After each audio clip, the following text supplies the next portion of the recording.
Al-Buxoriy taxalluslari, Buxoriy hazratlari 9-asrda yashab o'tganlar. Milodiy 810-yilda Buxoroda ziyolilar xonadonida dunyoga kelarkan bu inson. Yoshligida Allohning irodasi bilan otasi vafot etib, onasining tarbiyasida qaramog'ida qolganlar.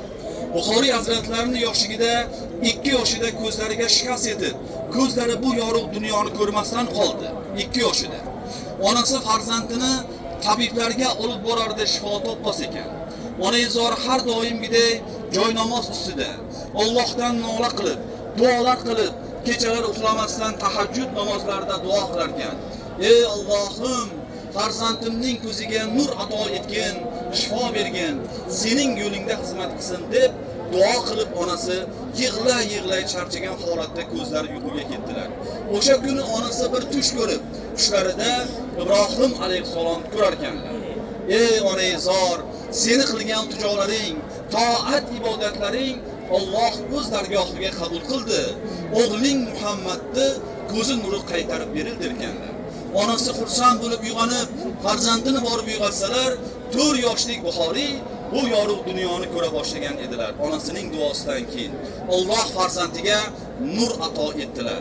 Onalar duosi ijobat bo'lib, 9 yoshida qori bo'lgan, Qur'onda yod bo'lgan bu kishi. Juda ham xotirasi mustahkam bo'ladi, eshitgan hadislari, bir marta o'qigan kitoblari doim yod bo'lib qolar ekanlar. 14 yoshida 70 mingta hadisni yoddan aytib berar ekanlar. Bu kishining ilmi hattoki Buxoroda ustozlardan ham yuqori ko'tar ekanlar. 16 yoshlarida Alloh qalbiga Ka'bani soldi. Alloh barchamizni, zurriyotlarimizni Ka'balarga sanat mehmonlar.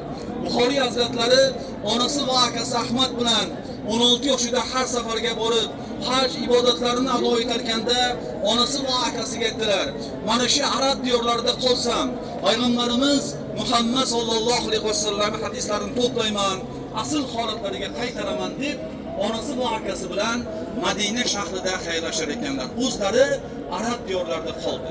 Buxoriy hazratlari o'sha qolishda Arabistonda 40 yildan ziyod yashab, 20 dan ziyod islom davlatlarida bo'lib, 1080 ta ustozdan tahsil olar ekanlar. 600 ming hadis to'plab, o'shaning ichidan ham eng ishonchlarini, sahihlarini 7275 tasini ajratib, Al-Jomi as-Sahih kitoblarini arab diyor to'plaganlar. Bu kishining kitoblari Sahih al-Buxoriy, Qur'oni Karimdan keyin kitob hisoblanadi. Arab olimlari va ulamlari bu insonga bir unvon berishdi. Imomul dunyo, dunyo imomlarning imomi, hadis ilmining sultoni deb. Vatan sog'inch ona yurti Buxoroga 58 yoshida qaytib kelsalar, onasi va Ahmad degan akasi bu yorug' dunyoni tark etgan bo'lar ekan. Otasi yoshida vafot etganlar. Qolgan umrim xalqimga bo'lsin deb Buxoro madrasalarida hadisdan saboq bera boshlagan. Buxoro xalqi ilm olib, bu kishini ortidan ergashganlar. Buxoro podshosi Xolid ibn Ahmad az-Zuhali bo'lgan 9-asrda Buxoriy hazratlarini saroyga chaqirtirib aytdilar: "Kelib, faqatgina mening saroyimda farzandlarimga hadisdan tanho dars bergin, xalqimga emas" derkanlar.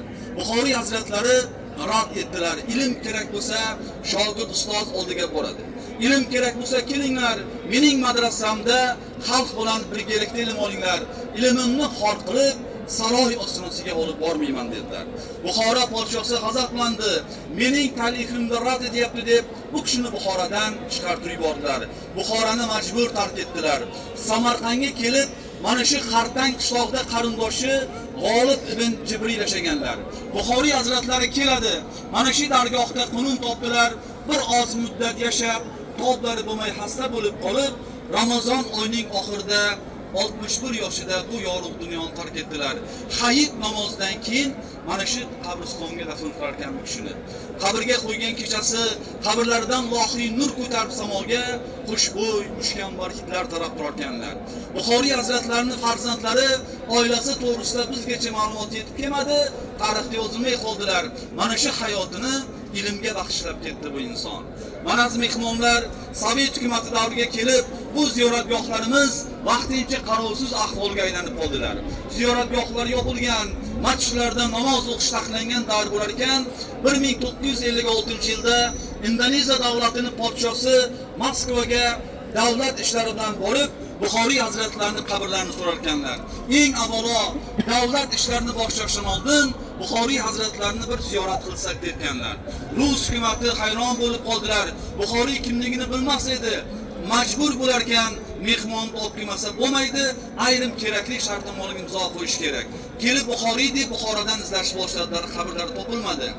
O'zbekiston bosh imomi Ziyoddin Qorabobxonov aytdilar, Buxoriyning qabri Samarqandda, Xartangda, lekin bu dargohga mehmon olib kelib bo'lmaydi, juda bir ayanchli ahvolda derkanlar.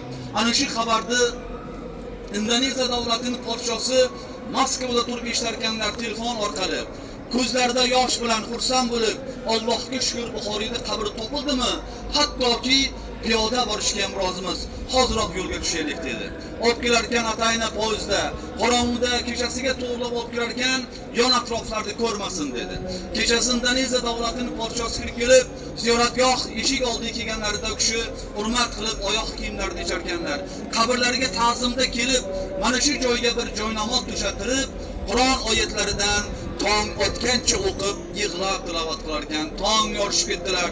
Yon atroflarda ko'rib, ey musulmonlar, shunchalik ulug' insonning qabri xarob ahvolda. Butun dunyo musulmonlar izlayapti bu kishining qabrlarini. Shunchalik ahvolga keldimi? Agar bu kishining qabri sizga kerak bo'lmasa, bizga beringizlar. O'z vatanimga, Indoneziya davlatiga olib ketamiz. Vatanimda katta bir ziyoratgoh barpo etamiz. Sizlarga xohlasalaringiz Buxoriyni qabr turpoqlari bilan olgan joyimizni tillo bilan to'ldiraylik. Agar to'mni tillo so'rasalaringiz ham biz o'shancha tillo beramiz vatanim misol bilan dedilar. O'zbekiston bosh imomi Ziyoddin Qorabobxonov aytdilar, biz Buxoriy hazratlarining qabrlarini bera olmaymiz. Bizdan keyingi mana shu avlodlar so'rasa, kelgusi avlodlarga nima deb javob beramiz deb qabrlari joyida saqlab qo'ygan ekan hazrat. Sovet hukumati davrida Indoneziya davlatining podshosi kelib, bu dargohlarni ziyorat qilib, obod qilinglar, dunyo musulmonlari kelib ziyorat qilsin deb elektron hadiyalar qilar ekan. Ana shundan keyin ham yanada e'tibor ochgan va yanada obod bo'ldi. Mana aziz mehmonlar, bugungi kunda ham butun dunyo musulmonlari kelib, ko'pchiligi dastlab Buxoriy hazratlarini ziyorat qilib, keyin mana umra haj safariga borganlar ko'p oramizda. Hurmatlari umrining asosiy qismi arab diyorlarida o'tdi. Mana bugun prezidentimizning tashabbuslari bilan bu dargohlar yanada kengaytirilib, obod maskanga aylantirildi aziz mehmonlar. Mana 10 ming kishilik masjid, 4 tarafda 4 ta minora, minoralar balandligi 75 metr. Mana shu maqbarani ham Hindiston ustalari tomonidan bezatilgan aziz mehmonlar. Asl qabrlari mana shu maqbara tagida tepadagi bu ramziy qabrlari. Ana endi bu kishining qabrlariga tushmaganlarga biz yo'l ko'rsatamiz hozir. Kelib bir ziyorat qilib chiqsangiz bo'ladi aziz mehmonlar. Mana aziz mehmonlar, yaxshi niyatlarda keldik. Ulug' dargohdamiz. Duoda bo'laylik. Ajin Alloh bersin sizlarga mehmonlar. Savollar bo'lsa so'raysizlar, gapirib beramiz mehmonlar. Telefonlarni o'chiraylik, ixlos bilan bir duo qilaylik. Yana xizmatlar